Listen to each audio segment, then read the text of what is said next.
ಅಂದರೆ ಬಂಗಾರ ಗೆಂಡೆ ಅಂತೇಳಿ ಇಡೀ ಕರ್ನಾಟಕ ಮಹಾರಾಷ್ಟ್ರದಂತ ಪ್ರಖ್ಯಾತಿಯನ್ನು ಪಡೆದಿರತಕ್ಕಂತ ಈ ಪುಣ್ಯ ಭೂಮಿಗೆ ಕೋಟಿ ದೀರ್ಘದಂಡ ನಮಸ್ಕಾರ ಸಲ್ಲಿಸುತ್ತಾ ನಮ್ಮ ಪೂರ್ವಜರು ಒಂದು ಮಾತನ್ನು ಹೇಳಿದಾರ. ಬ್ಯಾಸಿಗೆ ದಿವಸಕ್ಕೆ ಬೇವಿನ ಮರ ತಂಪ, ಭೀಮಾ ನದಿ ನೀರ ಬಲು ತಂಪ ಹಡದವ ಈ ತಂಪ ನನ್ನ ತವರಿಗೆ ಅಂತ ಹೇಳಿ ಪೂರ್ವಜರಿಗೆ ಈ ನಾಡನ್ನ ಕೊಂಡಾಡಿದಾರ.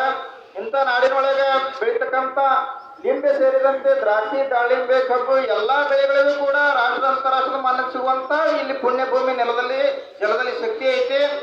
ಅದಕ್ಕೆ ಒಂದು ಸಂದರ್ಭದಲ್ಲಿ ಎ.ಸಿ. ಪಾಟೀಲ್ಜಿ ಅವರು ಮತ್ತು ಎಸ್.ಟಿ. ಪಾಟೀಲ್ಜಿ ಹಿರಿಯ ಚೇತನರು ನಮ್ಮ ಮೇಲಿನ ಮೇಲೆ ಕೆವಿಕೆ ಒಳಗೆ ನೀವು ತರಬೇತಿ ತಗೊಂತ ಹೇಳಿದ್ರು. ಕೆವಿಕೆ ಒಳಗೆ ತರಬೇತಿ ತಗೊಳಗ ಅಲ್ಲಿ ಕೃಷಿ ವಿಜ್ಞಾನಿಗಳು ಬಂದಿದ್ರು, ರಾಜ್ಯದವರು ಮತ್ತು ರಾಷ್ಟ್ರದವರು.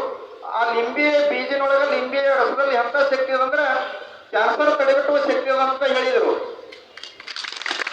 ಅದಕ್ಕೆ ಇಲ್ಲಿ ಲಿಂಬೆ ಮತ್ತು ಬೀಜಗಳನ್ನು ಒಯ್ದು ಹೊರದೇಶದೊಳಗೆ ಅದರ ಸಂಶೋಧನೆಯಾಗಿ ಇವತ್ತು ಕ್ಯಾನ್ಸರ್ ತಡೆಗಟ್ಟಲಿಕ್ಕೆ ಪ್ರಮುಖವಾಗಿ ಔಷಧನ ತಯಾರಾಗಲಿಕ್ಕಂಥದ್ದು ನಮ್ಮ ಒಂದು ಈ ನೆಲದ ಪುಣ್ಯದ ಶಕ್ತಿ.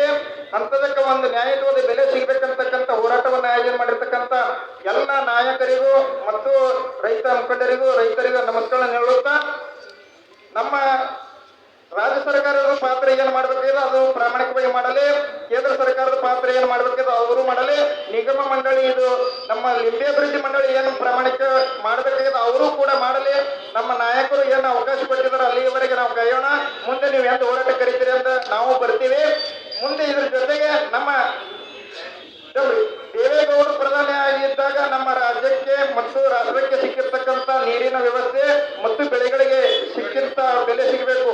ಪಂಜಾಬದಾಗ ದೇವೇಗೌಡರು ಬರ್ತಂತ ಹೆಸರು ಇರ್ತಾರ, ಕರ್ನಾಟಕದಾಗಲೂ ಕೂಡ ಹಿಂದಿನ ಪ್ರಧಾನಿಯವರು ನಮ್ಮ ಬೆಳೆಗಳಿಗೆ ಬೆಲೆಯನ್ನು ಕೊಡಬೇಕು, ನಮ್ಮ ರಾಜ್ಯಕ್ಕೆ ಸಿಗಬೇಕಾದಂತ ಅನುದಾನವನ್ನು ಅವರು ಬಿಡುಗಡೆಗೊಳಿಸಬೇಕು, ನಮ್ಮ ಎಲ್ಲಾ ಬೆಳೆಗಳಿಗೆ ಬೆಲೆಯನ್ನು ಕೊಡಬೇಕಂತೇಳಿ ನಾವು ಈಗಾಗಲೇ ಸುವರ್ಣ ವಿಧಾನಸೌಧವರೆಗೆ ಸೈಕಲ್ ಜಾಥಾ ಮಾಡಿವಿ.